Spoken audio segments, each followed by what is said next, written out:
ღმერთი რო ადამიანად მოდის, ეს ადამიანი ხო რაღაც ჰაერიდან არ იყო, ხო? ეს ადამიანი იყო ადამიანური ბუნება, რომელიც მან მიიღო, ადამიანური ხორცი, ადამიანური სული, ადამიანური ფსიქიკა, ადამიანური გონება, ლოგიკური აპარატი, ყველაფერი, ემოციები, ყველაფერი ადამიანი. გარდა პიროვნულობისა, პიროვნულობაში თვითონ შეიერთა, ანუ როგორც სუბიექტი პიროვნება ის ძეღვთისა, რომელმაც მიიღო ადამიანური ბუნება სრული, ჩვენნაირი გარდა ცოდვის. მაგრამ ეს ადამიანური ბუნება ხომ ადამიანი ესგან მიიღო მარიამისაგან და მარიამი ხო ამ ქვეყნის შვილია და რაღაც გენეტიკურ მემკვიდრეობას ხო ატარებს. გენეალოგია არის ძალიან საინტერესო. და ეს გენეალოგია შემთხვევით კი არ არის 100-ია ამგვარად. ეხლა გენეალოგიის განმარტებას არ დავიწყებ, მაგრამ აქ არის რამდენიმე ნიუანსი, რასაც მე მინდა ყურადღება მივაქციო. იუდა, შვა, ფარეს და ზარა თამარისგან, სხვათა შორის გენეალოგიაში მხოლოდ კაცები უნდა იყვნენ. ამიტომაც არის, რომ იოსების ხაზით არის გენეალოგია და არა მარიამის ხაზით.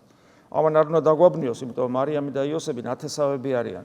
შესაბამისად, იოსების გენეალოგიური ხაზი იგივე მარიამის არის. მაგრამ როგორც წესი, კანონიკურად ესე იწერებოდა, მამიდან იწერებოდა ეს გენეალოგიური ხაზი. ძველ აღთქმაში ვხედავთ, თქვათ, როგორ არის, აი თქვათ, აბრაამ შვა, თქვათ, ხო, აბრაამი ხო არ შობს. მაგრამ აი ეს გენეალოგია კაცის ხაზით იწერებოდა და ესეც კაცის ხაზიდან არის, მაგრამ უცნაური ის არის, რომ ქრისტეს გენეალოგიაში 4 ქალის სახელია. ბუნებრივია, რომ 4 ქალი არ იყოს, ყველა კაცი ქალის მიერ შობს, ამიტომ მაშინ აბრაამი თუა სარაც უნდა ყოფილიყო, თქვათ, ხო, სიტყვაზე და ასე შემდეგ, რებეკა უნდა ყოფილიყო და ასე შემდეგ, მაგრამ არა.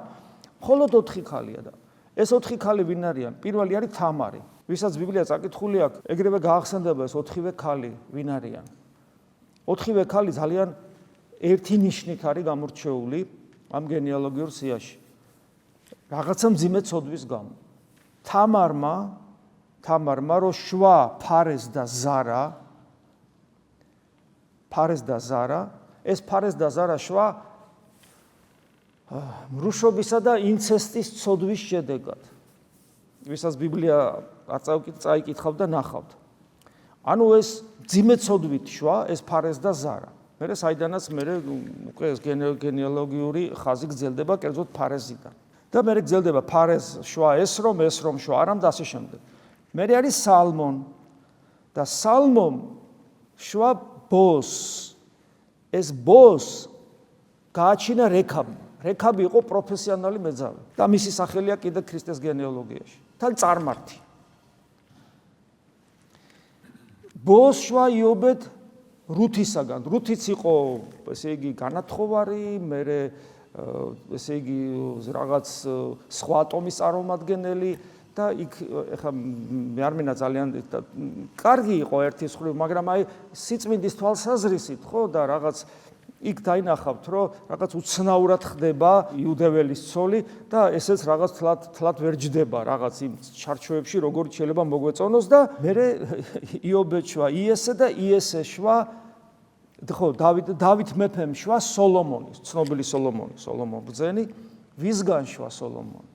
ურიის ცოლისაგან. და ნახეთ, საინტერესო ისაა, რომ თამარის სახელი წერია, რეკაბის სახელი წერია, რუთის სახელი წერია და თან არ მოგწოს მათი ზნეობრივი მხარე, რომ ნახოთ ბიბლიაში მიხვდებით რაზეა საუბარი და ურიის ცოლის, ანუ სოლომონის დედის სახელი საერთოდ არ წერია. ესე იგი, რა გააკეთა ამან ესეთი, რომ მისი სახელიც კი არ წერია. და საშინელება გააკეთა, საშინელება მოხდა იქ საერთოდ. და ნახეთ, ეს რას ნიშნავს? რატომ არის ხაზგასმული ეს 4 ქალბატონი ქრისტეს გენეალოგიაში? იმიტომ არის გაჩენილი, დაწერილი, არ არსებობს ცოდვა, რომელიც ღმერთმა არ გაპატიოს. ანუ ცოდვა არ არის პრობლემა ჩვენსა და ღმერთს შორის ურთიერთობაში, რა თქმა უნდა, ის ცოდვა დანახულია და მერე შენანებულია. თავარი პრობლემა არის ადამიანის ამბიცია, რომ არის მართალი, ამბიცია, რომ ის მისი სიმართლე არის ერთადერთი და განუმეორებელი, რომელიც ხელს უშლის დაინახოს ჭეშმარიტი ერთადერთი ღმერთი, რომლის ერთ-ერთი უმთავრესი თვისება არის სიმგაბლე მორჩილებაში გამოვლენილი, რაც არ უნდა პარადოქსულად ჟღერდეს სხვა რელიგიის ადამიანებისათვის. ცოცხალი ღმერთი მრავალი ადამიანისათვის კაცობრიობის რელიგიურ ისტორიაში თუნდაც ცოცხალი ღმერთი პარადოქსულად ჟღერს და წარმოუდგენელი რამეა მათთვის ეს. იმიტომ რომ პიროვნულობა და სიცოცხლე ყოველთვის რაღაც შეზღუდულობად მიაჩნიათ, რაც სინამდვილეში ასე არ არის.